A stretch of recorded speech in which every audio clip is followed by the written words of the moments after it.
اللہ تعالیٰ نے یہ پہلی جگہ بیان کی جہاں پر ایک انسان جب موت کو دیکھے گا تو وہ پچھتائے گا کہ کاش کہ مجھے دوبارہ زندگی ملی ہوتی.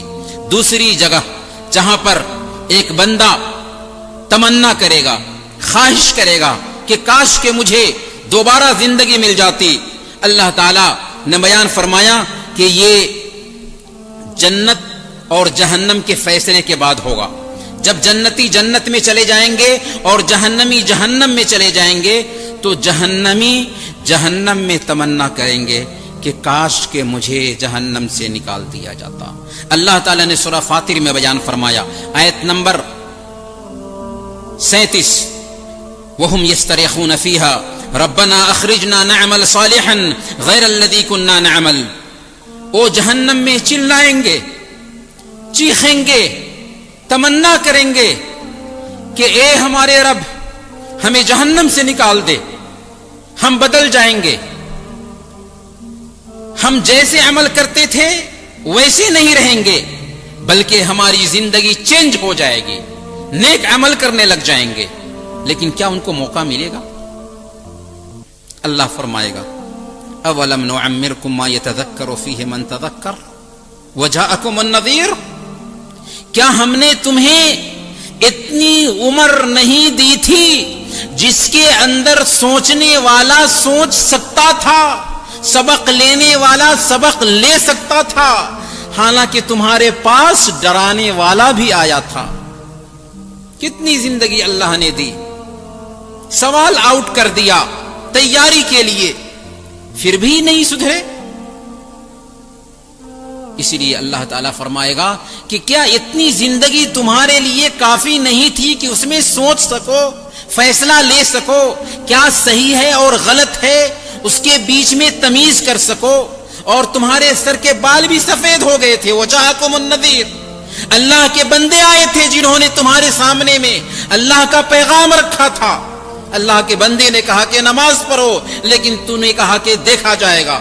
اللہ کے بندے نے کہا کہ دین سیکھو، لیکن تو نے کہا کہ انشاءاللہ کوشش کریں گے.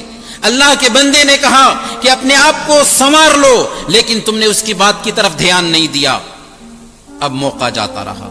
اسی لیے صحیح بخاری کی روایت کے مطابق اللہ کے نبی صلی اللہ علیہ وسلم بیان فرماتے ہیں اعذر اللہ الی امرئ اخر اجلہ حتی بلغہ الی 60 سنہ.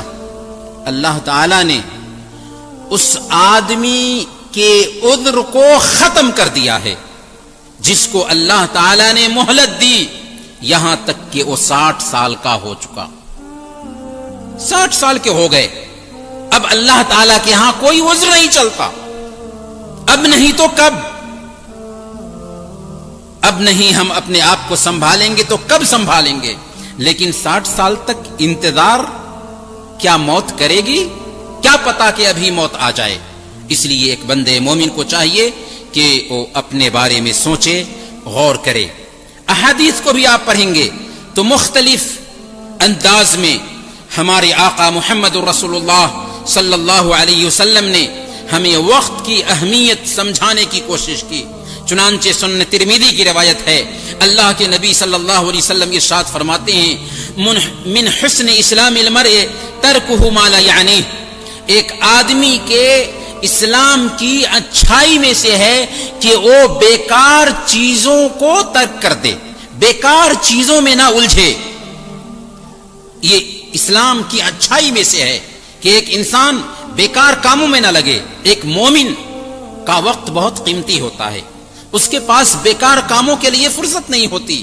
اور یہ اللہ کی توفیق کی بات ہے کہ اللہ تعالی ہمیں خیر کے کاموں میں لگا دے، بیکار کاموں سے بچا لے.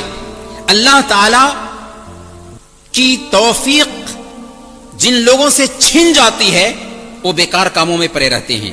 اسی لیے حسن بصری رحمۃ اللہ علیہ نے بیان فرمایا من علامت اعراض اللہ للعبد ان يجعل شغله فيما لا يعنيه خذلانا من اللہ عز وجل. اللہ تعالی کا اپنے بندے سے اعراض کرنے کی ایک پہچان یہ ہے کہ اللہ تعالی ایک بندے کو ذلیل کرنے کے لیے، رسوا کرنے کے لیے بیکار کاموں میں لگا دیتا ہے۔ اس لیے اپنا محاسبہ کرنا چاہیے کہ کیا ہماری زندگی بھی ایسا تو نہیں کہ بیکار کاموں میں لگی ہوئی ہے؟ کیا ہمارے وقت کا ایک اچھا خاصا حصہ بیکار کاموں میں گزر رہا ہے؟ اسی لیے صحیح بخاری اور مسلم کی روایت کے مطابق اللہ کے نبی صلی اللہ علیہ وسلم نے بیان فرمایا، نعمتان مغبون فیہما کثیر من الناس، الصحۃ والفراغ۔ دو نعمتیں ایسی ہیں جس کے حوالے سے اکثر لوگ گھاٹے میں ہوتے ہیں، ٹوٹے میں ہوتے ہیں، خسارے میں ہوتے ہیں۔ وہ دو نعمتیں کیا ہیں؟ ایک صحت ہے اور دوسری فرصت ہے۔ اللہ نے ہمیں صحت دی، بہت سارے لوگ ہیں اس صحت سے محروم ہیں۔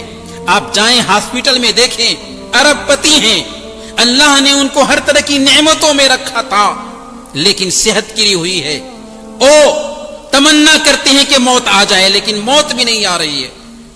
کیا حالت ہے ان کی دیکھیے۔ اللہ نے ہماری صحت صحیح رکھی ہے، اس لیے بیماری کے آنے سے پہلے صحت کو غنیمت سمجھنا چاہیے، اور مشغولیت کے آنے سے پہلے فرصت کو غنیمت سمجھنا چاہیے۔ اللہ نے اگر ہم کو فرصت دی ہے تو اس سے فائدہ اٹھا لیں، کیا خبر کہ پھر فرصت نہ ملے۔